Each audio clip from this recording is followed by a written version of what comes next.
25 जुलाई 2001 का ये वारदात है। दिल्ली के अशोका रोड पर एक बंगले के सामने, अपने घर के सामने एक महिला खड़ी हुई थी।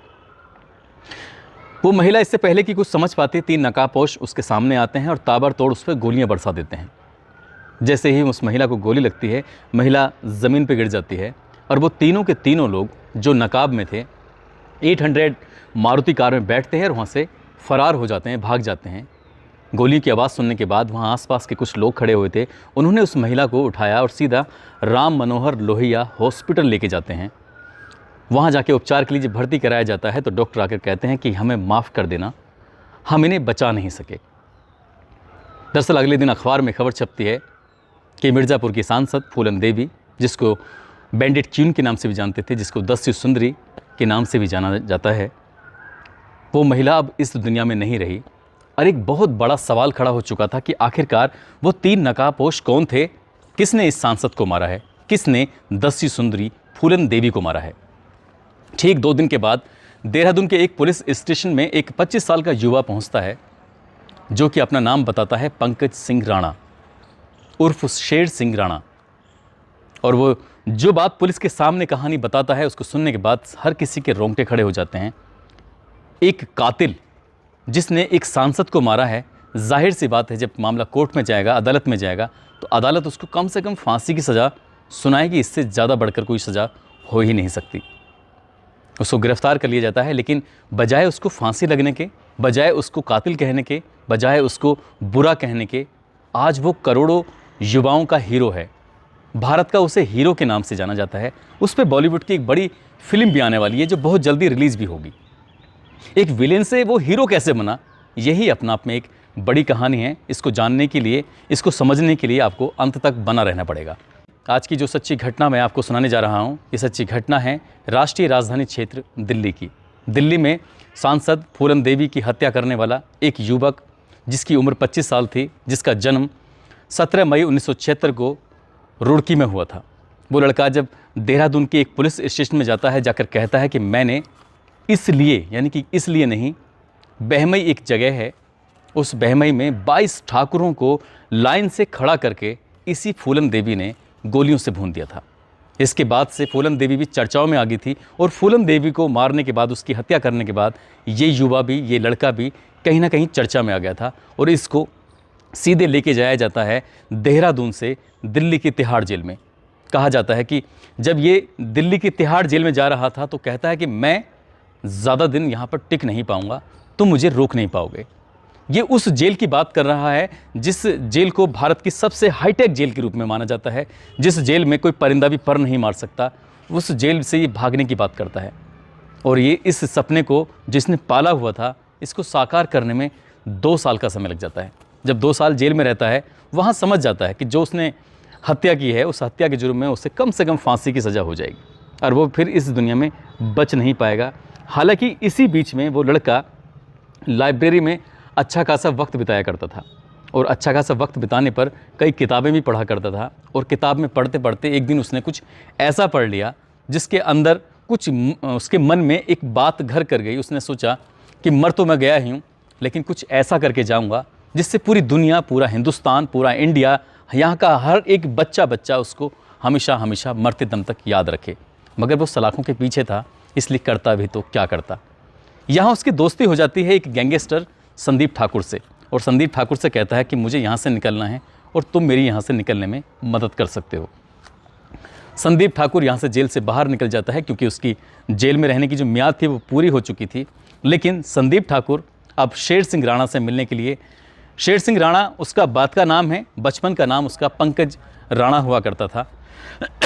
बाद में उसने अपना नाम बदलकर शेर सिंह राणा रख लिया और एक कसम खाई थी, एक प्रतिज्ञा खाई थी। जब ये बहमई में कांड हुआ था, वो 4 साल का था। उसने कहा कि मुझे उन ठाकुरों की हत्याओं का बदला लेना है और इस फूलन देवी को हमेशा हमेशा के लिए ख़त्म कर देना है, इसको मौत की नींद सुला देना है। और वो अपना सपना पूरा करके फ़िलहाल जेल के अंदर था और जेल के अंदर ही उसने एक प्लानिंग की कि मुझे यहाँ से बाहर निकलना है।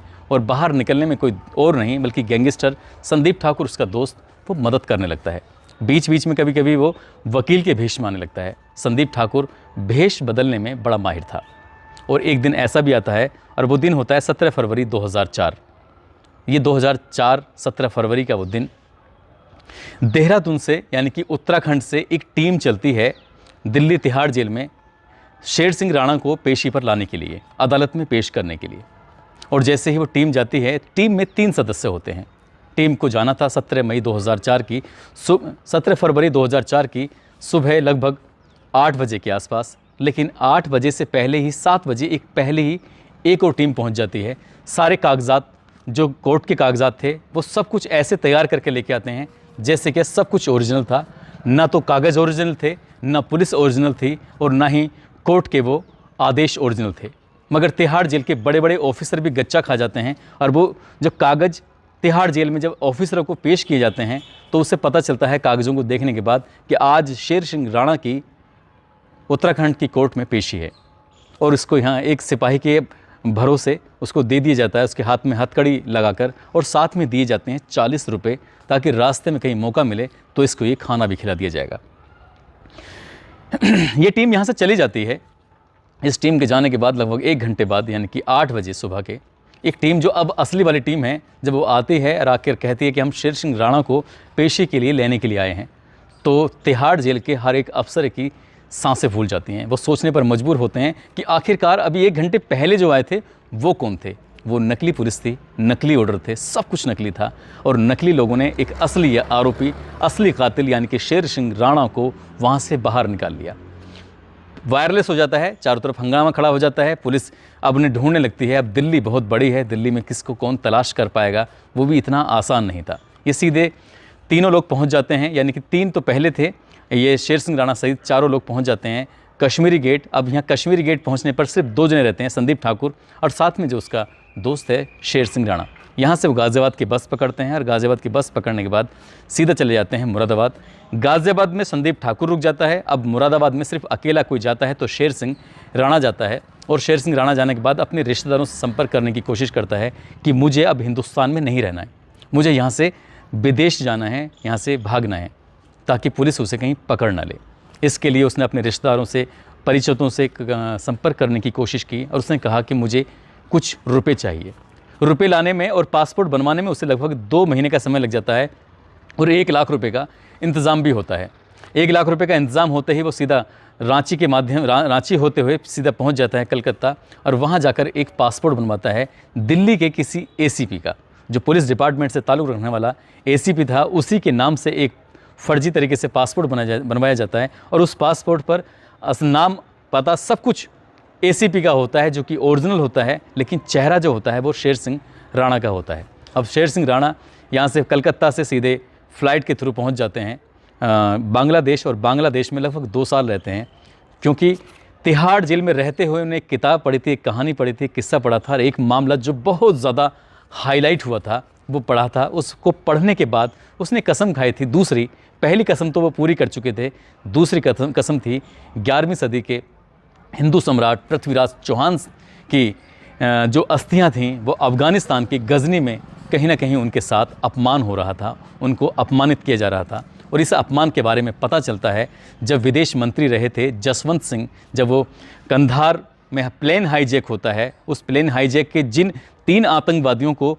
अफ़गानिस्तान के उन लोगों को सौंपना था और वहाँ से भारत के लोगों को प्लेन को वापस लाना था, जब ये अदला बदली का दौर चल रहा था, तो उस वक्त जब जसवंत सिंह अफ़गानिस्तान पहुँचते हैं तब उन्हें पता चलता है कि मोहम्मद गौरी की जो मज़ार है उस मज़ार के बराबर में एक समाधि बनी हुई है। वो समाधि किसी और की नहीं बल्कि हिंदू सम्राट पृथ्वीराज सिंह चौहान की बनी हुई है। और उस मज़ार पर जाने के लिए उस समाधि से पैरों से कुचलते हुए उसको जाना पड़ता है, अपने जूते चप्पल उस पर रखने पड़ते हैं, और साथ ही उसकी बेकदरी की जाती है, बेइज्जती की जाती है, अपमानित किया जाता है।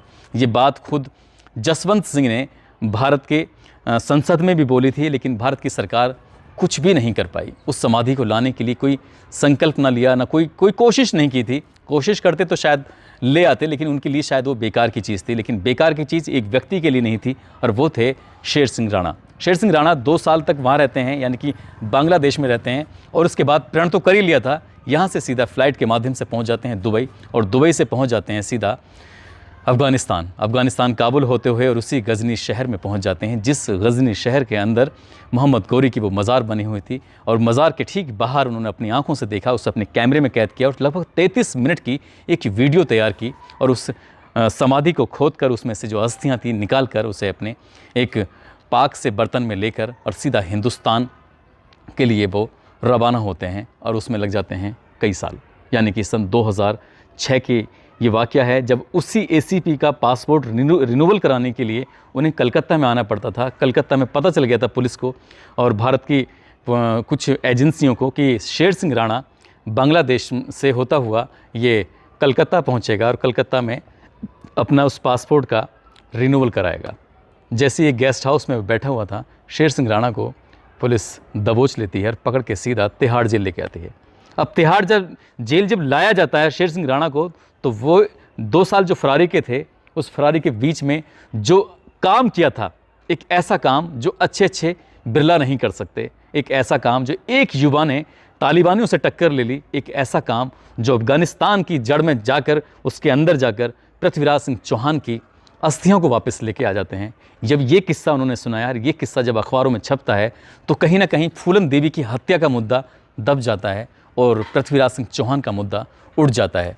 वो विलेन वो हीरो बनने वाला था, वो विलेन कहीं ना कहीं हीरो बन चुका था, करोड़ों दिलों का, करोड़ों युवाओं का।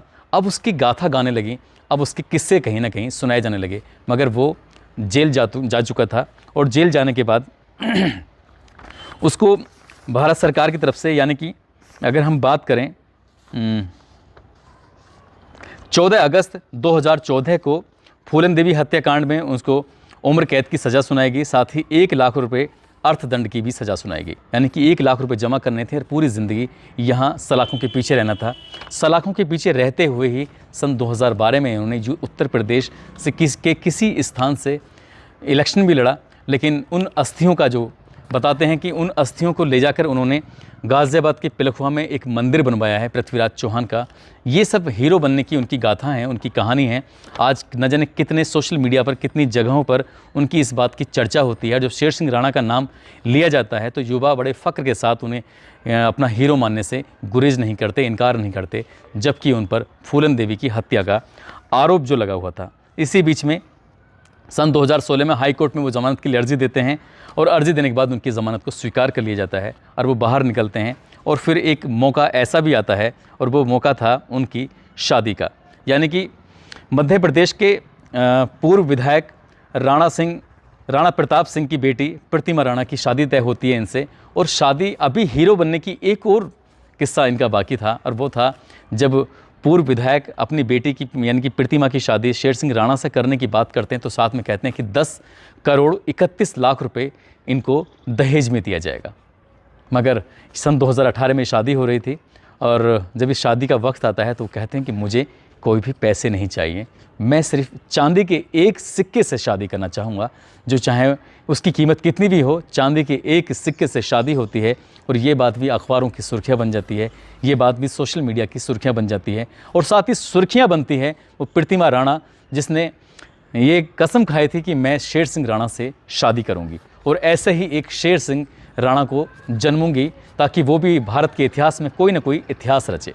तो वाकई दोस्तों ये कहानी अपना आप में वाकई दिलचस्प है कि एक व्यक्ति ने, जो कि फूलन देवी जिस पर 22 ठाकुरों को उनकी नरसंहार करने का आरोप था, उनको खड़े करके गोलियां मारने का आरोप था, और उसी की हत्या जब की थी तो ये भी बताया जाता है कि ये एक अपने इंटरव्यू में शेर सिंह राणा कहते हैं कि जिस दिन क्या 25 जुलाई 2001 को ये जाकर एक सेना बनाई हुई थी फूलन देवी ने, उस एकलव्य सेना में शामिल होने के लिए वहाँ जाते हैं, उनका फूल मालाओं से स्वागत भी होता है, और साथ ही उस दिन पूजा पाठ करने के बाद फूलन देवी ने खीर बनाई थी, और खीर वो अपने हाथों से खुद शेर सिंह राणा को दी थी, और शेर सिंह राणा को देने के बाद कहा कि तुम इसे खाओ। बाकी सब लोग भी खा रहे थे। शेर सिंह राणा ने उस खीर को खाने के बाद फिर बाहर चले जाते हैं, और नकाब में लगभग दोपहर के 1:30 बजे के आसपास, यानी कि 1:30 के आसपास वो उन्हीं के बंगले के सामने आकर अपने 3 साथियों के साथ और ताबड़तोड़ गोलियां बरसा देते हैं, और कहते हैं कि आज मैंने बहमई हत्याकांड यानी नरसंहार का बदला ले लिया है फूलन देवी को मारकर।